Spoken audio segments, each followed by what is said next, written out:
ये मत समझना जो कौन सा क्लास का कोई भी, ये सभी कॉम्पिटेटिव एग्जाम में पूछा जाता है, ठीक है। जब हिंदी से कभी भी होगा तो इससे बहुत सारे क्वेश्चन आएंगे और बहुत ही इम्पोर्टेंट है, जीरो से लेके हीरो तक सभी पढ़ सकता है, ठीक है। और समझना जरूरी है, बारीकी से समझो, एकदम ऐसे तैयार किए हैं, बहुत बढ़िया से तैयार किए हैं, इसको समझना बहुत ही आवश्यक है, ठीक है। अब समझो ध्यान से, यहाँ पे हिंदी व्याकरण, चलो इस पर हम चर्चा करेंगे, ये आगे है और जाएगा। यहाँ पे समझो, ये है वर्ण परिचय। वर्ण क्या होता है? वर्ण मीन्स होता है अक्षर, जो अक्षर हम लिखते हैं, चाहे अ लिखे चाहे क लिखे, ये सब क्या है? वर्ण है ना, वर्ण है। समझो ध्यान से। अब सबसे पहले वर्ण किसे कहते हैं? वर्ण किसे कहते हैं? तो देखो, वर्ण उस मूल ध्वनि को कहते हैं, मूल जो ध्वनि हमारा आता है, साउंड जो निकलता है, आवाज जो निकलता है, उस वो मूल ध्वनि है, वो वर्ण उस मूल ध्वनि को कहते हैं जिसके खंड या टुकड़ा नहीं किया जा सकता है। समझ में आया? वर्ण क्या होता है? वर्ण उस वो मूल ध्वनि है जिसका टुकड़ा नहीं कर सकते हैं, जिसका खंड नहीं कर सकते हैं, ये क्या होता है? वर्ण होता है। जैसे अभी समझो, बहुत बारीकी से समझो, यहाँ राम और गया लिखा हुआ है, लेकिन याद रखो ये इसमें कितना है? तुम कहोगे सर इसमें एक और एक दो ही वर्ण है, नहीं, चार चार वर्ण है। कितने हैं? चार चार है। और समझो ध्यान से, ये मूल ध्वनि क्या होता है? जिनके खंड नहीं किया जा सकता। भाई मूल ध्वनि तो होता है, जैसे देखो र, ये हलंत लगा हुआ है, यानी आधा र हुआ, यानी जो र जो है, र कैसे बनता है? तो दो वर्णों के मेल से र का निर्माण होता है, यानी ये र, यानी ये पूरा र नहीं है, परिपूर्ण नहीं है, तो इसका टुकड़ा नहीं किया जा सकता है, इसका भी टुकड़ा नहीं किया जा सकता है, इसका भी टुकड़ा नहीं किया जा सकता है, यानी ये सब वर्ण है। तो र और आ मिलके रा बना, म और अ मिलके म बनता है। जैसे पम होगा तो प और अ मिलके पूरा प बनेगा, है ना, आधा प, हलंत वाले प। तो ध्यान रखना इसमें चार वर्ण है ना, र प्लस आ, म हलंत वाली, यानी आधा र आधा म, और म प्लस अ, ये बना राम। समझ में आया? इसी तरह से गया में देखो, ग हलंत वाली, ये आधा ग हुआ, तो ग अ मिलके पूरा ग बना, प्लस य या, यानी या करिया, तो गया। तो राम और गया में कितने ध्वनि है? मूल ध्वनि चार चार ध्वनि है। समझो ध्यान से, अच्छा से आगे बढ़ते हैं, और ध्यान से बहुत बार की समझो, हर वर्ण की अपनी लिपि होती है। हर वर्ण की क्या होती है? अपनी लिपि होती है, और लिपि को वर्ण संकेत भी कहते हैं। लिपि को क्या कहते हैं? वर्ण संकेत कहते हैं। अब ध्यान से देखो, वर्णों के समूह जो होता है ना, ये जो हम वर्ण लिखते हैं, क, अ, च, प, चाहे अ, आ, ये जो वर्ण होते हैं ना, वर्ण का जो समूह होता है ना, अब वर्ण हो गया जिसको हम टुकड़ा नहीं कर सकते हैं, ये वो मूल ध्वनि है जिसको हम खंड नहीं कर सकते हैं, जिसको हम टुकड़ा नहीं कर सकते हैं, वो क्या होता है? वर्ण होता है। और वर्ण का जो पूरा समूह होता है ना, उसे हम क्या कहते हैं? वर्णमाला कहते हैं। क्या कहते हैं? वर्णमाला कहते हैं। समझो ध्यान से, तो वर्णों के समूह को वर्णमाला कहते हैं। हिंदी वर्णमाला में कुल 48 वर्ण है। कितने वर्ण है?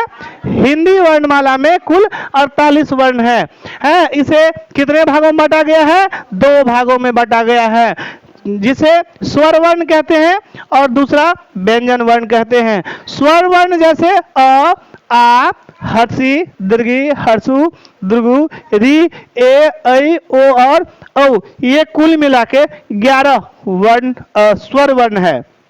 कितने हैं? स्वर वर्ण 11 है, और बाद बाकी व्यंजन वर्ण होता है।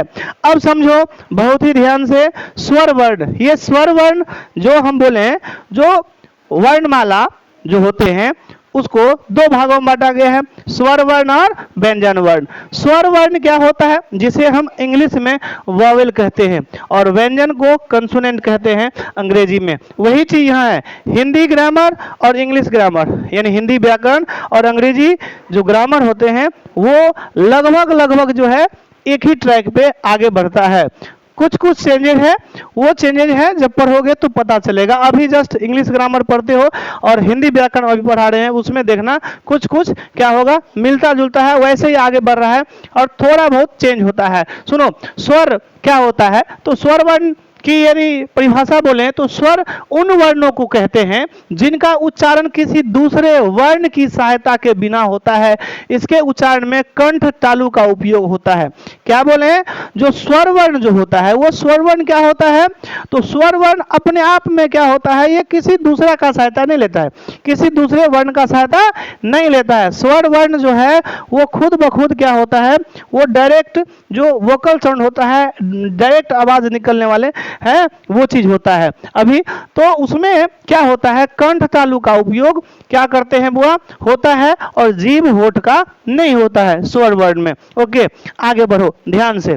ऑब्जेक्टिव में कई बार ऐसे पूछा जाता है। सुनो, स्वर वर्ण दो प्रकार का होता है। स्वर वर्ण अभी हमने बोला जो वर्ण से वर्णमाला बना, और वर्णमाला को दो भागों में, स्वर वर्ण, व्यंजन वर्ण, स्वर वर्ण को वर्ण को। अब देखो, ये मूल स्वर होता है, जो स्वर वर्ण जो होता है उसको दो भागों में क्या हुआ, बांटा गया है, तीन भागों में। पहले तो हम इसका चर्चा करेंगे। जो मूल स्वर क्या होता है, अ, आ, हर्षी, दीर्घी, हर्षु, दुर्गु, ए, ऐ, ओ, ये जो होता है मूल स्वर होता है ना। और मूल स्वर को कितने भागों में बांटा गया है, दो भागों में। अब है, मूल स्वर को भी दो भागों में बांटा गया है। सो कौन कौन सा भाई, तो हर्ष स्वर और दीर्घ स्वर। हर्ष स्वर क्या होता है, जैसे हर्ष स्वर में जैसे अ हुआ तो ये हर्ष स्वर हुआ, हर्ष ई जो हुआ है ना, हर्ष ई, ये हर्ष उ री के उच्चारण में ये कम समय लगता है, बिल्कुल कम समय लगता है, तो इसलिए इसे हर्ष स्वर कहा जाता है। और दीर्घ स्वर में जो होता है ये हर्ष स्वर का दोगुना समय लेता है, तो उसे हम दीर्घ स्वर कहते हैं। जैसे आ, दीर्घी, दुर्गु, ए, ऐ, ओ, औ के उच्चारण में क्या होता है, दोगुना समय लगता है। किसके मुकाबला, किसके तुलना में, तो हर्ष स्वर के तुलना में। तो हर्ष स्वर जो होता है और दीर्घ स्वर में समझ में आ गया, जो ये होता है। और स्वर पहले ही बता दिए, जो स्वर क्या होता है, अ, आ, हर्षी, दीर्घी, है ना, री, ए, ऐ, ओ, ये डायरेक्ट आवाज निकलता है ना। कोई मान कर चलो बुजुर्ग है भैया, चलो बुढ़ा है, बुढ़ी है, ये मर रहे होते तो भी कैसा आवाज आता है, कैसा आवाज आता है, स्वर आता है, स्वर आता है ना। हर्ष स्वर यानी दीर्घी स्वर ही आता है ना। कोई जो बुजुर्ग, कोई मर रहे होते, बूढ़े बूढ़ी मर रहे होते हैं ना, तो वहां आवाज आता है आ, ए, नहीं आता है आवाज, ओ, क्यों, क्योंकि उसमें कोई जो है ना, क्या लगता है, कोई शक्ति नहीं लगता है, वो आसानी से है ना, थोड़ा जान भी है तो ये शब्द, ये वर्ण जो होता है वो निकल जाता है। इसे हम, इसे ही ये स्वर होता है। ये स्वर जो होता है मूल स्वर दीर्घ स्वर, इसे डायरेक्ट जो वोकल साउंड होता है ये डायरेक्ट आवाज आता है, डायरेक्ट निकलता है, जिसके कारण से कोई कठिनाई नहीं होता है कि नहीं, जीभ वगैरह की सहायता नहीं लेना पड़ता है, ये डायरेक्ट गला से आवाज बाहर निकल के आता है। इसलिए आसानी होने के कारण से कोई जब डेथ भी कर रहे होते, मर भी रहे होते, तो वो आवाज क्या होता है, उससे निकल जाता है कि नहीं। तो यही चीज होता है हर्ष स्वर और दीर्घ स्वर। चलो आगे और देखो, अभी मूल स्वर हाँ को दो भागों में हर्ष स्वर एंड दीर्घ स्वर बांटे हुए थे। अब जो है 2 नंबर में संयुक्त स्वर क्या होता है, तो संयुक्त स्वर होता है जैसे ऐ हो गया, औ हो गया, ये संयुक्त स्वर क्या होता है, ये दो जो स्वर होते हैं ना, ये मूल स्वर और दीर्घ स्वर इससे बनता है। जैसे देखो अ और ए मिलके ना ऐ बनता है, अ प्लस ए मिलके ऐ बनता है। इसी प्रकार से अ प्लस ओ यानी अ और ओ जोड़ने के बाद औ बनता है, औ का निर्माण होता है। ये इसे हम संयुक्त स्वर कहते हैं, है ना, क्योंकि ये संयुक्त है, संयुक्त रूप से। अब ध्यान से बहुत ही बारीकी से समझो, बहुत ही बारीकी से समझो, एकदम मजा आ जाएगा। ये इतना अच्छा से हम सजाए हुए हैं और इसको बनाने में बहुत समय लगा है, ध्यान रखो, है ना। वर्ण क्या होता है, देखो अभी हम जो हमने बताया था उसको इसके बस एक ही पेज में समझ लो अच्छा से। वर्ण ध्यान से, और आगे भी है और आगे और बताएंगे। वर्ण देखो, वर्ण जिस वो मूल ध्वनि है जिसका खंड या टुकड़ा नहीं किया जा सकता है। वर्ण क्या है? वो मूल ध्वनि है जिसका खंड या टुकड़ा नहीं किया जा सकता है। और वर्णों के समूह को ही वर्णमाला कहते हैं। वर्णों के समूह को क्या कहते हैं? वर्णमाला कहते हैं। और वर्णमाला को दो भागों में बांटा गया है ना, स्वर वर्ण और व्यंजन वर्ण। स्वर वर्ण को दो भागों में बांटा गया है, मूल स्वर और संयुक्त स्वर। और मूल स्वर को भी दो भागों में बांटा गया है, ह्रस्व स्वर और दीर्घ स्वर। समझ में आ गया? ये स्वर का था, है ना। समझ लो, जो वर्णमाला का दो बेटा है, चलो इसको बाद में बताते हैं, है ना। और व्यंजन जो है, ये व्यंजन कितने भागों में बांटा गया है? 5 भागों में। लेकिन कहा जाता है इसे 3 भागों में बांटा गया है। दो जो होता है वो अतिरिक्त होता है, जैसे व्यंजन, स्पर्श व्यंजन, अंतःस्थ व्यंजन, ऊष्म व्यंजन, ये 3 भागों में। और ये जो हमारा है, ये अयोगवाह व्यंजन और संयुक्त व्यंजन, ये 2 अतिरिक्त व्यंजन है। समझ में आ गया? इसे ऐसे भी समझ सकता है। कैसे भाई? तो ये समझो कैसे। वर्ण है, वर्ण के समूह को वर्णमाला कहते हैं। वर्णमाला का 2 पुत्र है भाई, स्वर और व्यंजन। स्वर को भी 2 पुत्र है, मूल स्वर, संयुक्त स्वर। और मूल स्वर को कितने हैं भाई? इसको कोई पुत्र नहीं है। मूल स्वर को 2 है, ह्रस्व स्वर और दीर्घ स्वर। इसमें देखो व्यंजन को मेन रूप से 3 ही पुत्र है ना, स्पर्श, अंतःस्थ, ऊष्म। और ये जो होता है ना, ये अयोगवाह और संयुक्त, ये 2 अतिरिक्त होता है। ठीक है, इसको ऐसे भी समझा जा सकता है। आगे बढ़ते हैं और आगे देखो, ये रहा आगे, इसको ध्यान से समझो। अभी जो हमने बात किया था उसका परिभाषा और उसको अच्छा से समझाएंगे 2 नंबर में। जो एक स्वर का चर्चा हो चुका है, अब व्यंजन का चर्चा करेंगे, जो कुछ हम बता भी दिए। व्यंजन वर्ण क्या होता है, जिसे हम इंग्लिश में, अंग्रेजी में कॉन्सोनेंट पढ़ते हैं, वो चीज है। ध्यान से, व्यंजन उन वर्णों को कहते हैं जिनके उच्चारण में स्वर वर्णों की सहायता ली जाती है। व्यंजन वर्ण क्या होता है? जो व्यंजन वर्ण, स्वर वर्ण जो होता है उसको मिला के ही बोला जाता है। बिना स्वर वर्ण को तैयार, ये जो है ना, बिना स्वर वर्ण से व्यंजन तैयार नहीं होता है, सीधी सी बात है। ठीक है, अब समझो ध्यान से। प्रत्येक व्यंजन में अस्वर की ध्वनि मिली या छिपी हुई लगी हुई होती है। यदि हम बोले ना, प का निर्माण कैसे होता है, च का निर्माण, उसमें अ, यानी प है तो हलंत वाले आधा प और अ मिलके पूरा बन जाता है प। तो यही चीज, सारा चीज, सब प्रत्येक में क्या होता है? अ छुपा हुआ होता है।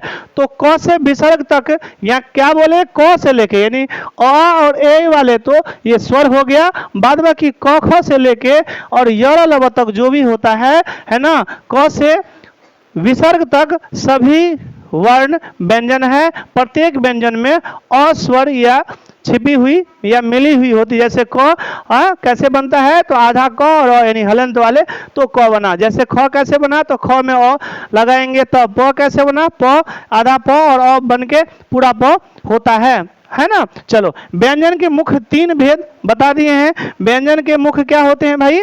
3 भेद होते हैं। इसके अलावा जो 2 अतिरिक्त व्यंजन होते हैं तो बता दिए। स्पर्श व्यंजन, अब बात है स्पर्श व्यंजन कितने होते हैं। तो देखो, स्पर्श व्यंजन 25 होते हैं। कौन कौन होते हैं? तो कवर्ग, चवर्ग, टवर्ग, तवर्ग और पवर्ग। भाई कवर्ग का मतलब क्या होता है? क ख ग घ अंग। ये जो क ख होता है इसे कवर्ग कहा जाता है। अरे बेवकूफ, कहाँ ध्यान है? इधर ध्यान दो, बात करता है। अभी हम उठा उठा पटक देंगे, समझ लो। कवर्ग, सुनो ध्यान से, समझा रहे हैं। कवर्ग, और ये होता है चवर्ग। तो कवर्ग, चवर्ग, टवर्ग, तवर्ग और पवर्ग क्या होता है? क ख ग, ये क ख वाले जो लाइन होते हैं 5 ठो, ये कवर्ग उसे कहते हैं। च छ ज झ, यह जो होते हैं चवर्ग होते हैं। ट ठ ड ढ न टवर्ग, और त थ वाले तवर्ग और प फ ब म पवर्ग होते हैं। इसी का नाम है कवर्ग। तो 5 ठो सब में होते हैं तो कितने हुआ? 25 हुआ। तो भाई स्पर्श व्यंजन 25 हुआ। और अंतःस्थ व्यंजन कितने? 4 होते हैं। कौन से? य, र, ल और व। उष्म व्यंजन क्या होता है भाई? उष्म व्यंजन भी 4 होते हैं। तालम स जो तालु के सहायता से बोलते हैं, मूर्धन स जो मृदा के सहायता से, दंत स जो दांत के सहायता से। तो तालम स, मूर्धन स, दंत स और ह जो होते हैं, आगे चर्चा करेंगे, उसे हम उष्म व्यंजन कहते हैं। और देखो संयुक्त व्यंजन जो अतिरिक्त व्यंजन में हम बताए हुए थे, सुनो संयुक्त व्यंजन क्या होता है, जिसे हम संयुक्ताक्षर भी कहते हैं। ये 4 होते हैं, अक्ष, त्र, है ना, एन, स्र और ज्ञ, ये 4 होते हैं। अयोगवाह व्यंजन 2 होते हैं, जो अनुस्वार होता है, बिंदी जो लगाते हैं, क पर अनुस्वार कंग कहते हैं, म पर अनुस्वार मंग कहते हैं। ये अनुस्वार और ये विसर्ग जो होते हैं, ये 2 क्या होते हैं? अयोगवाह व्यंजन कहलाते हैं। सुनो आगे बढ़ते हैं और आगे इस पर चर्चा करते हैं। तो सुनो, इसके अलावा 2 अतिरिक्त व्यंजन जो होते हैं, जो अतिरिक्त व्यंजन में जो वर्ण होते हैं, है ना, बड़ा र और ये ढ बिंदी वाले, है ना, बिंदी वाले, है ना, वो तो ड हो गया और ये बिंदी वाले हुआ, है ना, ढ में। तो व्यंजन जिसे अलग रखा गया है, ये शब्द के शुरू में नहीं आता कभी, ये शब्द के शुरू में कभी नहीं आता है। ये बिंदी वाले जो होते हैं र और ढ, ये शब्द के, कोई भी शब्द का निर्माण होता है, शब्द को लिखते हैं तो शुरुआत में नहीं होता है, समझो ध्यान से। अब वर्णों की मात्रा क्या होता है बच्चे लोगों? वर्णों की मात्रा क्या होते हैं? बोले ना 0 से लेके हीरो तक इसको हम पढ़ सकते हैं और अच्छा से पढ़ सकते हैं, सभी की आवश्यकता होती है, ठीक है? तो सुनो ध्यान से। तो वर्णों की मात्रा क्या होती है? मात्रा जानते हो? नहीं जानते हो? सुनो अभी पता चलेगा। व्यंजन वर्णों के उच्चारण में जिन स्वर मूलक चिन्हों का व्यवहार होता है, स्वर मूलक चिन्ह यानी चिन्हों का व्यवहार होता है, उसे मात्रा कहते हैं। बहुत ही इंपॉर्टेंट चीज है, समझो ध्यान से। यहीं से शब्द का निर्माण होता है, वर्ण का निर्माण होता है, सारा चीज का, ठीक है? केवल व्यंजन में लगती है। ये क्या होता है? ये व्यंजन में, ये स्वर में नहीं लगती है। अब कौन कौन नहीं लगता है समझ लो। मात्रा जो होते हैं, कुल मिला के कितने मात्रा होते हैं? 10 मात्रा होते हैं और ये व्यंजन में लगती है। सुनो हिंदी की मात्रा क्या होता है, ये देखो ना, आकार। ये आकार है। जब क में हलंत वाले क में अ लगता है ना, तो क बनता है, लेकिन उस क में ये आ से आकार लग जाएगा तो का बनता है। और इंग्लिश में भी वही होता है, ए से आकार बोलते हैं ना, यानी आ से आकार, है ना, आ से आकार, हर्षी से हर्षिकार। ये देखो ये दीर्घी का है ना, एकार, ए से एकार, ऐकार, ऐ से ऐकार, है ना, ओ से ये ओ से ओकार, औ से औकार, समझ में आ गया? और ये हर्षु हुआ, हर्षु यानी हर्षु ये रहा ये, और दुर्गु ये दुर्गु हुआ, ये हर्षु हुआ और ये री होता है। मतलब हुआ जो आकार, हर्षिकार, दीर्घिकार, हर्षुकार, दुर्गुकार और एकार, ऐकार, ओकार, औकार और अंकार, ये और अहकार जो हमारा ये बनता है, ये 10 मात्रा होता है। और सभी में लगा हुआ होता है, तभी जाके प, फ, ब का निर्माण होता है। आ पर ले लो, आ आकार, हर्षी हर्षिकार, और आ के बाद हर्षी दीर्घी होता है, दीर्घिकार, हर्षुकार, दुर्गुकार, ए से एकार, ऐ से ऐकार, ओ से ओकार, औ से औकार, अंकार, अकार, यहाँ से निर्माण होता है। यानी आ जो हमारा स्वर है ना, वही से मात्रा बनता है और ये व्यंजन में लगता है। समझ में आया? तो ये चीज होता है, समझो ध्यान से। आगे बढ़ते हैं, बहुत ही ध्यान से देखो, बहुत ही इंपोर्टेंट चीज है। समय बिताओ नहीं, समय बिताने में तुम लोग को ज्यादा ध्यान होता है। हिंदी ध्वनियों के उच्चारण स्थान, है ना, सभी कॉम्पिटेटिव एग्जाम में पूछा जाता है। यदि हिंदी व्याकरण से पूछेगा तो हिंदी ध्वनि के उच्चारण स्थान, सुनो ध्यान से। हिंदी जो हम बोलते हैं ना, उसका जो उच्चारण स्थान होता है ना, उच्चारण स्थान क्या होता है? अरे आवाज कहाँ से निकलता है जी? मुंह से निकलता है। और मुंह जो है ना, डायरेक्ट आवाज सहायता, कभी जीभ से सहायता लिया जाता है, कभी होठ की सहायता लिया जाता है, कभी तालु की सहायता लिया जाता है, कभी मृदा की सहायता लिया जाता है, यानी लिया जाता है, कभी गला की सहायता लिया जाता है, और कभी 2 या 2 से जो है मिलके बनता है ना, यानी तो देखो यहाँ पे तो क्या बोले, तो जो आवाज हमारा निकलता है ना वो मुंह से आवाज निकलता है, लेकिन जीभ की, यदि जीभ को कहीं सटा दिया जाए या जीभ की सहायता न लिया जाए तो क्या आवाज निकल पाएगा? नहीं निकलेगा। जो जीभ की सहायता से लिया जाता है वो नहीं निकलेगा, बाद बाकी जो गला से आवाज निकलता है, जो लिप्स की सहायता से लिया जाता है उसे होता है। यानी जो हम बोलते हैं ना वो अलग अलग वर्ण, अलग अलग अक्षर जो बोलते हैं वो अलग अलग जो है उसका सहायता लिया जाता है, कभी जीभ का तो कभी। देखो अब यही चीज बताने वाले हैं। तो मुंह के जिस भाग में वर्णों की ध्वनि का उच्चारण स्थान होता है उसे उच्चारण स्थान कहा जाता है। यानी जिस कौन चीज की सहायता से बोला जाता है वह वर्ण, वह अक्षर। तो सुनो यहां से, ये दंत, अब देखो बहुत ही अच्छा से सजाया गया है ये उच्चारण स्थान। अब ध्यान से समझ लो, इसे थोड़ा जूम कर लेते हैं अच्छा से, ठीक है। अब देखो ये है मुंह, गला से ऊपर वाले भाग। अब समझो ध्यान से, ये तो मस्तिष्क से वही कान है, ये इससे हमारा कोई आवाज नहीं निकलता है, हम बोलते ही नहीं है। लेकिन यहाँ देखो दांत है, तो दांत की सहायता से क्या बोला जाता है? तो देखो तवर्ग और ल स। तवर्ग, तवर्ग का मतलब होता है त थ। देखो तुम दांत, जब तक जीभ दांत में ना सटेगा तब तक बोल नहीं पाओगे, तुम देख लो। यानी दांत की सहायता लिया जाता है कौन कौन चीज में बोई? तवर्ग में। यानी त थ द ध न पूरा जब बोलते हो त थ वाले तो उसे तवर्ग बोलते हैं, और ल और स भी बोलते वक्त क्या है? दांत की सहायता लिया जाता है। अब देखो ये रहा मृदा। मृदा देखो, मृदा जो मुंह के अंदर होता है ना मृदा जिसे कहते हैं, ये क्या होता है भाई? तवर्ग, है ना, तवर्ग है ना, जो ऊपर में मुंह के ऊपर भाग में जो गहरा है ना उसको मृदा बोला जाता है। यहाँ पे टवर्ग ट ठ ड ड, देखो जीभ वहां जाएगा, है ना, जीभ वहां जाएगा और तब जाके टवर्ग ट ठ ड ढ ये पूरा बोला जाता है। र, है ना, और ये देखो मूर्धन स है, मूर्धन स, इसलिए कहते हैं मृदा की सहायता से मूर्धन स। और ये मृदा की सहायता लिया जाता है। अब होठ की सहायता से क्या बोला जाता है? होठ की बोल के देखना घर पे, ठीक है। देखो होठ के सहायता से पवर्ग, यानी प फ ब भ। देखो जब तक होठ में होठ नहीं सटेगा, चिपकेगा, तब तक इस चीज का निर्माण नहीं होता है, प फ। तो यही चीज बोले जो पवर्ग पूरा और ऊ, हर्ष ऊ और दुर्ग ऊ बोलते हैं, उसका भी सहायता होता है किस चीज का? तो होठ का, लिप्स का। समझ में आ गया? लिप्स का, ओके। हाँ, लिप मीन्स होठ। और कंठ की सहायता से क्या बोला जाता है भाई? तो कवर्ग क। देखो कहीं जीभ से हमें कोई मतलब नहीं है, दांत से कोई मतलब नहीं है, क ख ग, आराम से बोलोगे, है ना। तो ये गला की सहायता से बोला जाता है, यानी कंठ की सहायता से बोला जाता है कवर्ग। और अ, आ और ह भी इसके साथ, है ना, कंठ की सहायता से ही बोला जाता है, तभी जाके हो जाएगा।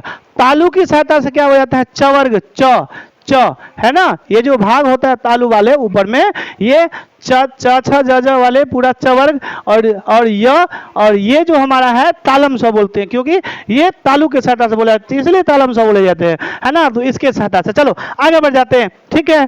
बहुत गहराई से समझा, अब ध्यान से समझो इसको, अब ध्यान से समझो। ये उच्चारण स्थान बहुत ही अच्छा सा सजा दिए हैं, सुनो ध्यान से। ये उच्चारण स्थान है, उच्चारण स्थान नाम, जो उच्चारण स्थान का जो नाम होता है वो, और ये वर्ग, है ना, ये वर्ग मतलब वर्ण, वर्ग लिखा है वर्ण, है ना, न होना चाहिए, ठीक है। तो देखो कंठ से बोले जाने वाले को क्या कहा जाता है? कंठ से जो उच्चारण स्थान जो कंठ होता है, उस कंठ से जो बोले जाते हैं, उस कंठ का जो नाम होता है, यानी कंठ से बोले जाने वाले जो वर्ण होते हैं उसका नाम क्या होता है? तो कंठे वर्ण कहते हैं, कंठे वर्ण, ठीक है। अब देखो सो कौन सा? कवर्ग और अभी बताए थे। और तालु के सहायता से, है ना, तालब वर्ण, जो तालु के सहायता से बोले जाने वर्ण होते हैं उसे तालब वर्ण कहते हैं, जिसे चवर्ग और ई हर्षी दीर्घ ई, य और तालम स होता है। और मृदा की सहायता से, जो मृदा की सहायता से है ना मूर्धन्य वर्ण कहते हैं, जो टवर्ग और र और ये स और री होता है ना, मूर्धन स जिसे कहते हैं। दंत के सहायता से भाई कौन सा दंत वर्ण कहते हैं, और दंत वर्ण में तवर्ग और लस आता है। और होस्ट जो होठ से बोले जाते हैं है होस्ट वर्ण होता है पवर्ग, और हर्षु दुर्गु होता है। और कंठ कंठ तालु यानी कंठ और तालु जो मिला के बोला जाता है उसे हम कंठ तालव वर्ण कहते हैं। कंठ की भी सहायता लिया जाता है और तालु का भी सहायता लिया जाता है, तो कंठ तालव वर्ण होता है, जो ए होता है और ऐ होता है। सुनो ध्यान से। और कंठोष्ठ यानी कंठ और होठ से जो बोले जाते हैं उसे कंठोष्ठ बोलते हैं, और उसका जो होता है उसे कंठोष्ठ वर्ण ओ और औ होता है। और दंतोष्ठ यानी दांत और ओठ से बोले जाने वाले जो वर्ण होते हैं दंतोष्ठ बोलते हैं, और दंतोष्ठ जो होता है जो वह बोला जाता है। और नासिक क्या होता है, जो नासिक यानी हम जब बोलते हैं ना तो नाक का जो वो भाग होता है अंदर वाला, उससे भी उच्चारण आता है, उससे भी आता है, उसे में नासिक बोलते हैं, है ना। थोड़ा नाक की सहायता लिया जाता है ना। तो ये कौन सा है भाई, तो ये है र, ये कहते हैं ना व, और ये या न न और म, ये जब बोलते हैं तो नासिक यानी नाक की सहायता भी कुछ ना कुछ लिया जाता है, तो नासिक वर्ण कहा जाता है। समझ में आ गया। तो ये चीज था। अब छोटा सा चीज है अनुतान। अनुतान क्या होता है, वर्णमाला में कुछ वर्ण ऐसे होता है ना जिनका उच्चारण में क्या होता है स्वर तंत्री परस्पर झंकृत होता है, यानी ये कैसे लगता है झंकृत, जैसे ग ज द व य र ल व ह, ये घोष ध्वनि होती है। घोष ध्वनि क्या होता है भाई, अनुतान एक प्रकार का ना सुर लहर होता है, यानी सुर और ताल में लगता है। सुर अथवा तान के पीछे चलने वाले ध्वनि को अनुतान कहते हैं। इसे अर्थ परिवर्तन सुर भी कहा जाता है। जब हम बोलते हैं तब शब्द अथवा वाक्य में सुर लहर आता है, जैसे अच्छा, बस, हाँ, तो ऐसे चीज होता है ना। इसका भिन्नता अलग होता है, ये प्रसंग प्रयोग का उच्चारण होता है ना। सुर या तान में बोले जाने वाले को हम अनुतान कहते हैं। तो इस प्रकार से था, तो यही चीज था। ठीक है, ये तो वीडियो चला जाएगा, ठीक है, यूट्यूब पे। अच्छा से बारी बारी से देखना और नोट्स बनाना, जो भी आवश्यकता होगा उसको A to Z फेर बना लेना अच्छा से, और समझना बहुत ही इंपॉर्टेंट चीज़ है। अभी नहीं, हम बोले ना जीरो से लेके हीरो तक इसकी आवश्यकता होता है, और ये पूछा जाता है, चाहे वो इंटर हो, BA हो, MA हो, कोई भी कॉम्पिटेटिव एग्जाम हो, 10th लेवल पे हो, 7, 8 सब में पूछा जाता है। इसलिए हिंदी व्याकरण को बारीकी से पढ़ो और समझो। इसी से, यहीं से वर्ण का निर्माण होता है, वर्ण से शब्द बनता है, वाक्य बनता है कि नहीं। ये सारा चीज़ कहानी बनता है, स्टोरी, तो सारा चीज़ यहीं से होता है। इसलिए इसको गहराई से पढ़ो, समझो। वीडियो अच्छा लगा तो वीडियो को लाइक कर दीजिए, और चैनल पे नए हैं अभी तक सब्सक्राइब नहीं किए हैं तो सब्सक्राइब कर दीजिए, बेल आइकन को दबा दीजिए ताकि सभी नोटिफिकेशन आप तक सबसे पहले पहुंचे। धन्यवाद।